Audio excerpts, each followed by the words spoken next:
French President Emmanuel Macron hopes tax relief and other fiscal measures will calm violent nationwide protests there. The reforms are expected to cost around 10 billion euros.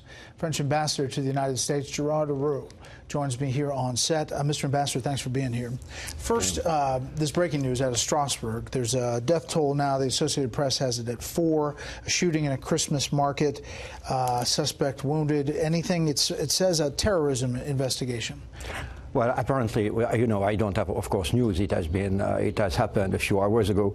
The suspect has not been arrested. We know who he is. You know, apparently he is an Islamist terrorist.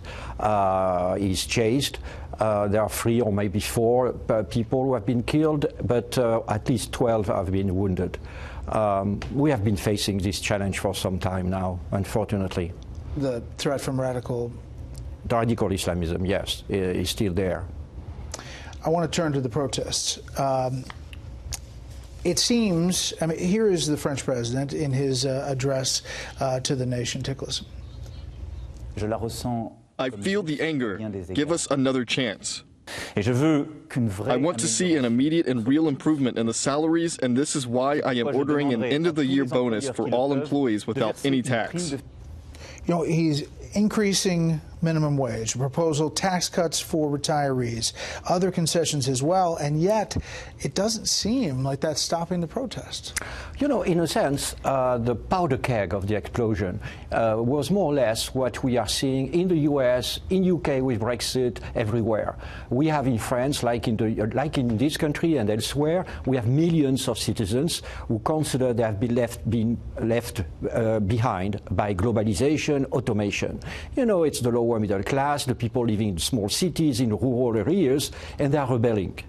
And they have been rebelling also against our government, the government of President Macron, who has been trying to reform France. So that, I think that's the social background of the crisis. It was interesting to watch politicians and people here in this country, especially on the left, because this started as a climate change effort, this fuel tax. Neera Tanden with the Center for American Progress tweeted, "I don't understand why any progressive is cheering French protesters who are amassing against a carbon tax." There was a real divide about how to do that if you want to tackle it, especially if you're coming from the left side of at least American politics. Well, you know, in French politics, the protesters are saying we are serious about ourselves about fighting climate change, but basically they say, you know, one of them said something very special. He said, we are concerned about the end of the world, but we are also concerned about the end of the month. Yeah. So really, and it's full of common sense. When you are increasing the price of gas, for the people, especially for the people living in the rural areas, it has consequences on the standard of living. And I think that's what the French government didn't take into account.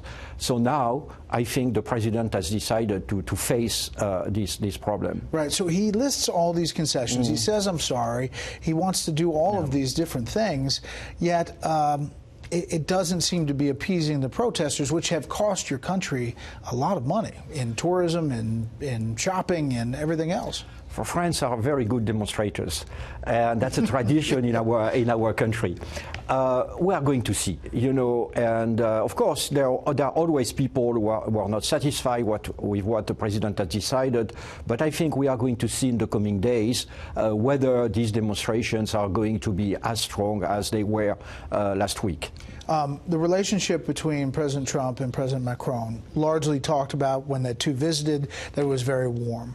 You had the foreign minister rather, saying, I say to Donald Trump, the French president told him as well, we don't take part in American debates. Let us live our life in our country. That message sent, I guess, after the tweets he sent out about France?